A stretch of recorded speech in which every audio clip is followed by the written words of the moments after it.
پیش کرنے کے لیے دعوت سخن دیتی ہوں صوفیہ بنت شریف الدین کو وہ آئے اور تقریر پیش کریں، جن کی تقریر کا عنوان ہے وحدانیت کا اعلان۔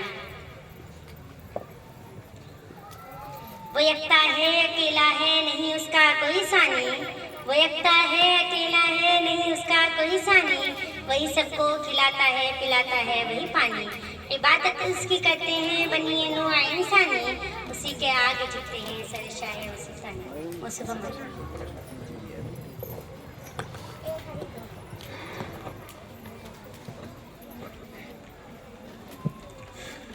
السلام علیکم ورحمۃ اللہ وبرکاتہ۔ نحمده ونصلي على رسوله الكريم اما بعد فاعوذ باللہ من الشیطان الرجیم، بسم اللہ الرحمن الرحیم۔ ان الذين تدعون من دون الله لن يخلقوا ذبابا ولو استمعوا له وان يسلبهم الذباب شيئا لا يستنقذوه منه ضعف الطالب والمطلوب۔ انداز بیاں گرچہ بہت شوق نہیں ہے، انداز بیاں گرچہ بہت شوق نہیں ہے، شاید کو اتر جائے تیرے دل میں میری بات۔ عزیز سامعات، جب قدرت کی رضا میں کائنات پر ہم نظر ڈالتے ہیں تو روز روشن کی طرح بات بیان ہو جاتی ہے کہ دنیا کی کوئی بھی چیز خود بخود وجود میں نہیں آئی ہے، بلکہ اس کا کوئی بنانے والا ہے۔ ہر مخلوق کا کوئی خالق ہے، ہر موجود کا کوئی واجد ہے، ہر مظلوم کا کوئی ظالم ہے، ہر مقتول کا کوئی قاتل ہے، ہر مظلوم کا کوئی ظالم ہے، ہر مقتول کا کوئی کاتب ہے، ہر مخلوق کا کوئی نہ کوئی مالک ہے۔ گز دنیا کی چیز اپنے وجود میں دوسرے کا محتاج ہے۔ اگر ہمیں فضا میں اڑتا ہوا کوئی جہاز یا ہیلی کاپٹر دکھائی دیتا ہے تو پہلے اسے کسی کارخانے میں تیار کیا گیا ہے۔ اگر ہمیں سمندر میں تیرتی ہوئی کشتی نظر آتی ہے تو پہلے اسے کسی فیکٹری میں بنائی گئی ہے۔ اور اس زمین پر رہتے ہوئے انسان کے بدن پر کوئی لباس یا کپڑا ہے تو اس کے بنانے میں بھی کسی میل کا سال لیا گیا ہے۔ جب دنیا کی کوئی چیز بغیر بنائی نہیں بن سکتی تو ذرا سوچو تو صحیح کہ اتنا لمبا چوڑا نیل و آسمان، یہ چوڑی چکلی زمین اور آسمان سے بات کرتا ہوا اونچا اونچا پہاڑ اور زمین پر بل کھاتی ہوئی ندیاں، لہراتا ہوا ہرا بھرا درخت اور رنگ برنگے پھول اور پودا کا وجود کیسے ملما گیا؟ کہ ان چیزوں کو کوئی بنانے والا موجود نہیں ہے، کہ ان چیزوں کو کوئی پیدا کرنے والا نہیں ہے؟ عزیز سامعات، ایک بات اچھی طرح یاد رکھے کہ اگر گھڑی گھڑی سانس پر دراز کر سکتی ہے، اگر قانون سانس کو پتہ دے سکتا ہے، اگر کوئی تعمیر بیمار کی رہنمائی کر سکتی ہے، اگر کسی مکتوب سے کاتب کا پتہ لگایا جا سکتا ہے تو بلا شبہ آسمان و زمین، انسان جنات کے وجود اور دیگر مخلوقات سے بھی کسی بڑی ہستی اور قوت و طاقت کا پتہ لگایا جا سکتا ہے جس کے ارد گرد وہ نظام کائنات گردش کر رہا ہے۔ سامنے اکرام، ایک مسلمان عرب دیہاتی سے پوچھا گیا کہ بتاؤ تم نے خدا کے وجود کو کیسے پہچانا؟ اس نے اپنے سادہ لوئی انداز میں جواب دیا، لیکن عجیب جواب دیا، ارے یہ بھی کوئی پوچھنے کی بات ہے؟ جب راستے میں گری پڑی مینگنی گزرنے والے اونٹ پر دلالت کر سکتی ہے، راستے میں قدموں کے نشانات کسی گزرنے والے انسان پر دلالت کر سکتی ہے، تو کیا برجوں والا آسمان اور بڑی بڑی گھاٹیں والی زمین اور موجوں والے سمندر لطیف و خبیر ذات خداوندی پر دلالت نہیں کر سکتے؟ اس دیہاتی نے وجود باری پر قرآن کریم کی کوئی آیت پیش نہیں کی، نہ اپنے استدلال میں کسی حدیث پاک کا سہارا لیا، لیکن کیا کوئی مادیت یا کوئی طاقت یا کوئی فلسفی اس کے قوت استدلال کو توڑ سکتا ہے؟ عزیز سامعات، اب ذرا آئیے ہم قرآن کریم کی ان آیات کی طرف لے چلتے ہیں جن میں اللہ تبارک و تعالیٰ نے بہت ہی وضاحت کے ساتھ اپنے وجود کو ثابت کیا۔ سورہ ذاریات اٹھا کر دیکھو، دلائل آفاقی اور انفسی کی طرف اشارہ کرتے ہوئے خدا کا یہ فرمان ملے گا، وَفِي الْأَرْضِ آیَاتٌ لِلْمُؤْمِنِينَ وَفِي أَنفُسِكُمْ أَفَلَا تُبْصِرُونَ۔ اور اس زمین پر چل کر دیکھو اور پھر اپنی ذات میں خود غور کرو تو پتہ چل جائے گا کہ خدا کے اوپر ایک نہیں دو سینکڑوں دلائل تم کو مل جائیں گے۔ اگر تم کو اس بات پر بھی یقین نہیں ہے تو ہمیں بتاؤ کہ پہاڑوں کے لیل و غبار کی پرورش کرنے والا کون ہے؟ ایک ہی درخت سے مختلف رنگوں کے پھول کو اگا رہا ہے۔ سب چارہ کو خالی سفید دودھ بنا کر جانوروں کے ٹھوڑے سے نکالنے والا کون ہے؟ اور پہاڑ کے پتھر سے پانی کا چشمہ جاری کرنے والا کون ہے؟ اور ذرا ٹھنڈے مارتے ہوئے سمندر کو دیکھو، ایک طرف میٹھا پانی بہ رہا ہے، دوسری طرف نمکین پانی جاری ہے، دونوں میں کوئی آگ نہیں، کوئی دیوار نہیں، پھر بھی اختلاط کے بغیر دونوں اپنی مدتوں پر اپنی اپنی سمت نما دوا ہیں۔ بتاؤ اس پر کس کا حکم چل رہا ہے؟ پالتا ہے بیج کو مٹی کی تاریکی میں کون؟ پالتا ہے بیج کو مٹی کی تاریکی میں کون دریاؤں کی موجوں سے اٹھاتا ہے سیاب؟ کون لایا کھینچ کر پچھم سے بال سازگار؟ کون لایا کھینچ کر پچھم سے بال سازگار؟ خاک کس کی ہے کس کا ہے نور آفتاب؟ اور ذرا یہ بتاتے چلنا کہ تم کو منی کے ناپاک قطرے سے کس نے پیدا کیا؟ تمہارے سالادہ کو صحیح سالم کس نے بنایا؟ تمہیں عقل شعور کا حصہ کس نے بنایا؟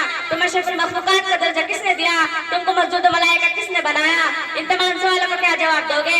یہی نا کہ ان تمام چیزوں میں وہی ایک طاقتکار فرما ہے جو ساری طاقتوں کا مالک ہے، جو آسمان زمین کا خالق ہے، جو تمام انس و جن کا رزاق ہے، جو لم یلد ولم یولد ہے، جو قدیم بالذات ہے، جس کی نہ کوئی ابتدا ہے نہ جس کی کوئی انتہا ہے، نہ جس کے لیے کوئی مکان و زمان ہے، وہ ہر قسم حد و قیود سے پاک ہے، اس لیے وہ اپنے لیے اول بھی ہے آخر بھی ہے، ہوا اسی کے حکم سے چلتی ہے اور جو ہوتا ہے اسی کے حکم سے ہوتا ہے اور جو ہوگا اسی کے حکم سے ہوگا، جس کو عربی میں یا اللہ، فارسی میں خدا اور سنسکرت میں اوم اور انگلش میں گور سے تعبیر کیا جاتا ہے۔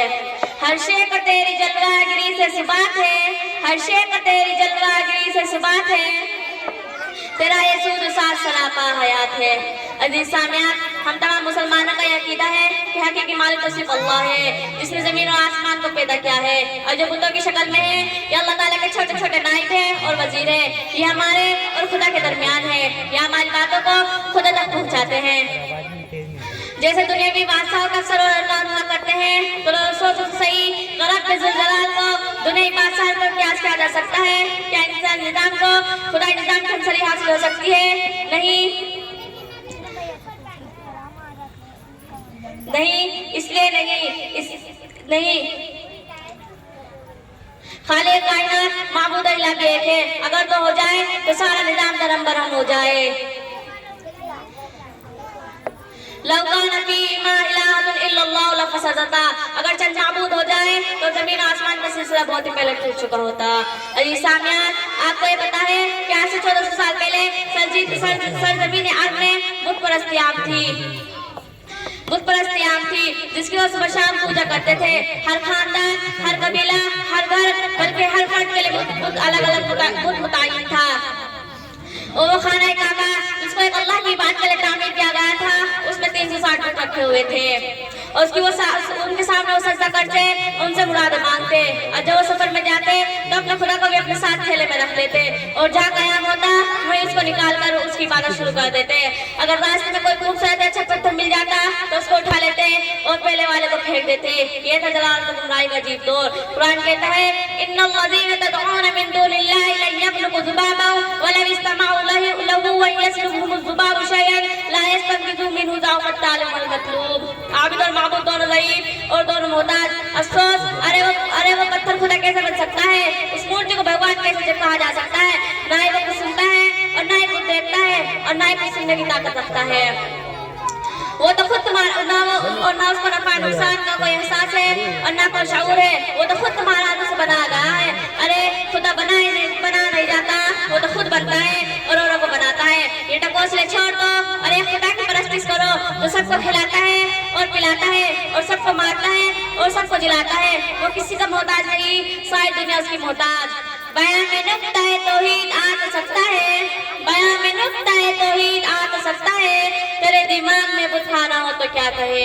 سرکار دو عالم محمد عربی صلی اللہ علیہ وسلم نے وحدانیت کی ایک آواز لگائی، قول لا الہ الا اللہ تفلحون، اے خدا پر ایمان لاؤ کامیاب ہو جاؤ گے۔ یہ اعلان سننا تھا کہ تمام بت پرست مخالف ہو گئے، لیکن آپ صلی اللہ علیہ وسلم کی مسلسل کوشش سے وہ دن بھی جلد دیکھنے کو ملا کہ سارا عرب توحید کے شیدائی بن گئے۔ وہ بجلی کا کڑکا تھا یا صوت ہادی، وہ بجلی کا کڑکا تھا یا صوت ہادی، عرب کی زمین جس نے ساری ہلا دی۔ عزیز سامعین، غیر مسلموں کا عقیدہ ہے کہ حقیقی مالک صرف اللہ ہے جس نے زمین اور آسمان کو پیدا کیا ہے، زمین و آسمان کو پیدا کیا ہے، اور یہ جو بتوں کی شکل میں ہے یہ اللہ تعالیٰ کے چھوٹے چھوٹے نائب ہیں اور یہ ہماری باتوں خدا تک پہنچاتے ہیں۔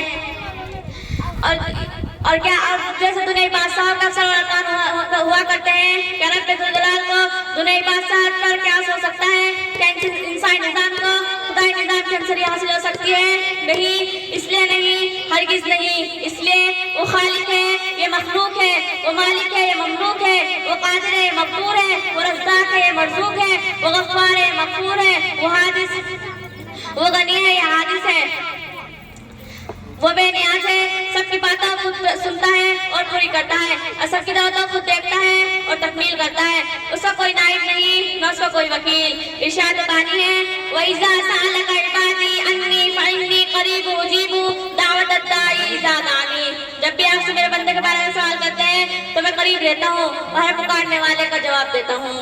حدیث سامعین، یہ مشرک و بت پرستی اگر غیر مسلموں تک محدود رہتی تو ہم سہ لیتے، لیکن افسوس غیر مسلم تو غیر مسلم اپنے لوگ بھی بعض خدا کے دعویدار اور ایک خدا سے منہ موڑ کر صرف دیتا کو اپنا معبود سمجھتے ہیں اور وہ ان کو مشکل کشا سمجھتے ہیں اور ان کے قبر پر پھول اور چادریں چڑھاتے ہیں، شیرہ کرتے ہیں، ان کے سامنے سجدہ کرتے ہیں، ان کا طواف کرتے ہیں اور پیروں سے بیٹا مانگتے ہیں، ان سے منتیں مانگتے ہیں اور مصیبت کے وقت ان کی نظر نیاز کرتے ہیں۔ کتنے دکھ کی بات ہے کہ عقائد و صفات جو ہندوؤں میں تھے آہستہ آہستہ مسلمانوں میں بھی آ گئے ہیں، کیا یہ مشرک نہیں ہے؟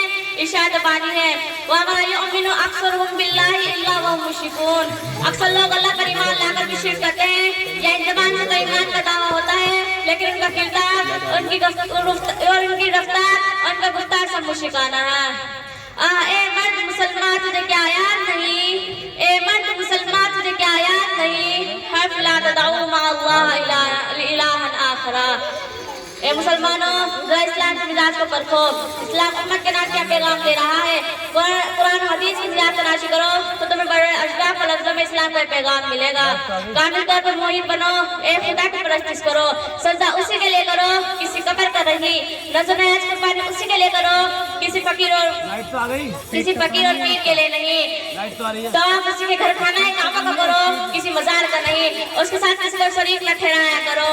اس لیے اللہ کے سوا کوئی معبود نہیں، اللہ کے سوا کوئی محبوب نہیں، اللہ کے سوا کوئی مسعود نہیں، اللہ کے سوا کوئی رزاق نہیں، اللہ کے سوا کوئی غفار نہیں، اللہ کے سوا کوئی ہادی نہیں، اللہ کے سوا کوئی خالق نہیں، اللہ کے سوا کوئی مالک نہیں۔ ہو جس میں عبادت کا دھوکہ مخلوق میں وہ تعظیم نہ کر، ہو جس میں عبادت کا دھوکہ مخلوق میں وہ تعظیم نہ کر، جو خاص خدا کا حصہ ہے بندوں میں اسے تقسیم نہ کر۔